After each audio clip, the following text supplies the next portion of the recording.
ಎಲ್ಲರಿಗೂ ನಮಸ್ಕಾರ. Welcome to Dhanya's tasty kitchen. ಇವತ್ತು ನಾವು ಕ್ಯಾರೆಟ್ ಹಲ್ವಾ ಹೆಂಗೆ ಮಾಡೋದು ಅಂತ ನೋಡ್ತಾ ಇದ್ದೀವಿ. ನಮಗೆ ಫಸ್ಟು ಏನೇನು ಬೇಕು ಅಂತ ನೋಡೋಣ. ಅರ್ಧ kg ಕ್ಯಾರೆಟು, 1 ಕಪ್ಪು ಸಕ್ಕರೆ, ಮತ್ತು ಗ್ಲಾಸು ಮಿಲ್ಕು, ಮತ್ತು ಡ್ರೈ ಫ್ರೂಟ್ಸು.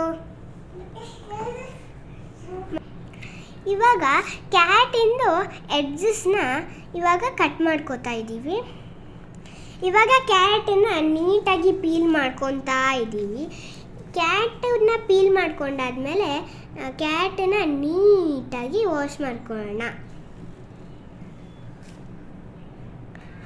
ವಾಶ್ ಮಾಡ್ಕೊಂಡಾದ್ಮೇಲೆ ಇದನ್ನ ನೀಟಾಗಿ ತುರಿಯೋಕ್ಕೆ ಸ್ಟಾರ್ಟ್ ಮಾಡೋಣ. ಇವಾಗ ಎಲ್ಲ ತುರ್ಕೊತಾ ಇದ್ದೀವಿ.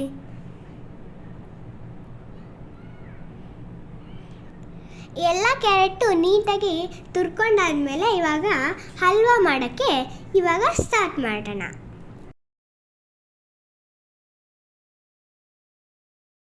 ಇವಾಗ ಒಂದು ಬಾಂಡಿಯಲ್ಲಿ ಗೀ ಹಾಕ್ಕೊಂಡಿದ್ದೀವಿ. ಅದು ನೀಟಾಗಿ ಕರಗೋ ತನಕ ನೀವು ಮಿಕ್ಸ್ ಮಾಡ್ತಾನೇ ಇರಿ. ಮತ್ತು ಇವಾಗ ನಾವು ಆವಾಗಲೇ ತುರಿದಿಟ್ಕೊಂಡಿದ್ವಲ್ಲ ಕ್ಯಾರೆಟನ್ನು ಹಾಕ್ತಾಯಿದ್ದೀವಿ. ಇವಾಗ ಲೋ ಫ್ಲೇಮಲ್ಲಿ ಫ್ರೈ ಮಾಡ್ಕೊತ ಹೋಗೋಣ. ಅದು ಕ್ಯಾರೆಟು ನಾವು ತುರ್ಕೊಂಡು ಇಟ್ಕೊಂಡಿದ್ವಲ್ಲ ಅದು ತುಪ್ಪ ಜೊತೆ ಸೇರಿಕೊಂಡು ಕಲರ್ ಚೇಂಜ್ ಆಗ್ತಾ ಹೋಗುತ್ತೆ. ಅದು ಒಂದು ಸ್ವಲ್ಪ ಬೆಂದಾದ್ಮೇಲೆ ಕಲರ್ ಚೇಂಜ್ ಆಗ್ತಾ ಹೋಗುತ್ತೆ. ಇವಾಗ 2 ಗ್ಲಾಸು ಹಾಲು ತಗೊಳ್ಳಿ.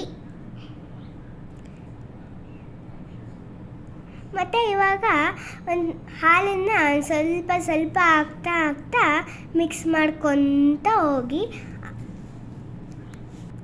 ಹಾಲು ಕ್ಯಾರೆಟ್ ಜೊತೆ ಸೇರಿಕೊಂಡು ಚೆನ್ನಾಗಿ ಕುದಿಯೋಕ್ಕೆ ಸ್ಟಾರ್ಟ್ ಆಗುತ್ತೆ.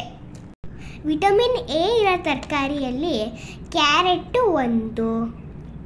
ಕ್ಯಾರೆಟನ್ನು ತಿನ್ನೋದ್ರಿಂದ ಕಣ್ಣಿಗೆ ತುಂಬ ಒಳ್ಳೆಯದು. ನಾವು ಇದಕ್ಕೆ ಡ್ರೈ ಫ್ರೂಟ್ಸು ಮತ್ತು ಹಾಲು ಮತ್ತು ತುಪ್ಪ ಹಾಕಿರೋದ್ರಿಂದ ಇನ್ನೂ ವಿಟಮಿನ್ ಸಿಕ್ಕುತ್ತೆ. ಮಕ್ಕಳಿಗೆ ಸ್ವೀಟ್ ಅಂದರೆ ತುಂಬ ಇಷ್ಟ ಅಲ್ವಾ? ಅದರಲ್ಲಿ ಇನ್ನು ಕ್ಯಾರೆಟ್ ಹಲ್ವಾನೂ ಇಷ್ಟ ಆಗುತ್ತೆ. ಇವಾಗ ಕ್ಯಾರೆಟ್ ಹಲ್ವಾ ಕುದಿಯೋಕ್ಕೆ ಸ್ಟಾರ್ಟ್ ಆಗಿದೆ. ಇವಾಗ ನಾವು 2 ಏಲಕ್ಕಿನ ಪುಡಿ ಮಾಡಿಬಿಟ್ಟು ಅದರಲ್ಲಿ ಹಾಕೋಣ.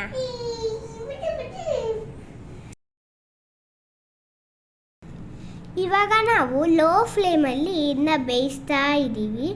ಹಾಲು ಕುದ್ದು ಕಡಿಮೆ ಆಗ್ತಾ ಹೋಗುತ್ತೆ ಮತ್ತು ಕ್ಯಾರೆಟು ಕಲರ್ ಚೇಂಜ್ ಆಗ್ತಾ ಹೋಗುತ್ತೆ.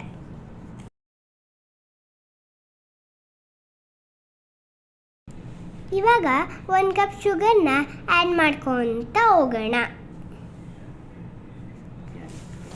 ನಾವಿಲ್ಲಿ ಅರ್ಧ kg ಕ್ಯಾರೆಟ್ಗೆ 150 ಗ್ರಾಮು ಸಕ್ಕರೆ ಹಾಕ್ತಿದ್ದೀವಿ. ನಿಮಗೆ ಸಕ್ಕರೆ ಎಷ್ಟು ಬೇಕೋ ನೀವು ಅಷ್ಟು ಹಾಕ್ಕೊಳ್ಳಿ. ನಿಮ್ಗೆ ಜಾಸ್ತಿ ಸಕ್ಕರೆ ಅಂದರೆ ಇಷ್ಟ ಅಂದರೆ ನೀವು ಜಾಸ್ತಿ ಹಾಕ್ಕೊಳ್ಳಿ. ನಿಮ್ಗೆ ಕಡಿಮೆ ಬೇಕು ಅಂದರೆ ನೀವು ಕಡಿಮೆ ಹಾಕ್ಕೊಳ್ಳಿ.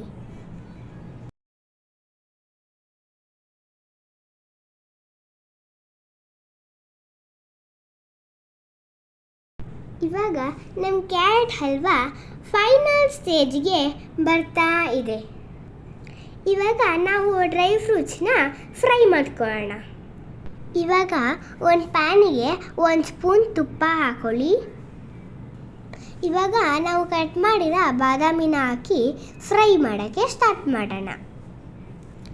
ನೆಕ್ಸ್ಟು ಗೋಡಂಬಿ ಹಾಕ್ಬಿಟ್ಟು ಇನ್ನೊಂದು ಸತಿ ಫ್ರೈ ಮಾಡ್ಕೊತ ಹೋಗೋಣ. ಇವಾಗ ದ್ರಾಕ್ಷಿ ಹಾಕ್ಬಿಟ್ಟು ಫ್ರೈ ಮಾಡಿ. ದ್ರಾಕ್ಷಿ ಬೇಗ ಫ್ರೈ ಆಗೋದ್ರಿಂದ ದ್ರಾಕ್ಷಿನ ಲಾಸ್ಟಿಗೆ ಹಾಕ್ಕೊಳ್ಳಿ. ಇವಾಗ ನಾವು ಫ್ರೈ ಮಾಡಿ ರೆಡಿ ಇಟ್ಕೊಂಡಿರೋ ಡ್ರೈ ಫ್ರೂಟ್ಸ್ನ ಹಲ್ವಾ ಮೇಲೆ ಹಾಕೋಣ. ಆಮೇಲೆ ಒಂದು ಸ್ವಲ್ಪ ಹಲ್ವಾನ ಬೇಯಿಸೋಕ್ಕೆ ಬಿಡೋಣ.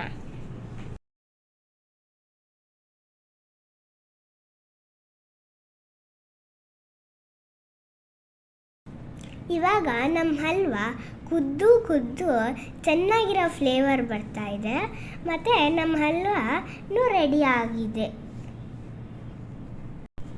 ಇವಾಗ ನಾವು ಮಾಡಿದ ಹಲ್ವಾ ಟೇಸ್ಟ್ ಟೇಸ್ಟು ಹೆಂಗಿದೆ ಅಂತ ಬನ್ನಿ ನೋಡೋಣ. ಟೇಸ್ಟ್ ತುಂಬ ಚೆನ್ನಾಗಿ ಬಂದಿದೆ. ನೀವು ಒಂದ್ಸತಿ ಮನೇಲಿ ಟ್ರೈ ಮಾಡಿ ನೋಡಿ. ನಮ್ಮ ಚಾನಲ್ನ ಸಬ್ಸ್ಕ್ರೈಬ್ ಮಾಡಿ.